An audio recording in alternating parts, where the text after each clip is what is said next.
नीलाञ्जनसमाभासं रविपुत्रं नियमाग्रजं छायामार्तण्डसम्भुतं तं नमामि शनैश्चरम् नीलाञ्जनसमाभासं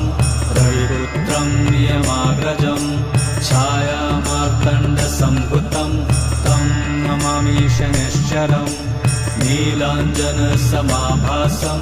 रविपुत्रं नियमाग्रजं छायामार्तण्डसम्भुतं तं नमामि शनैश्चरम्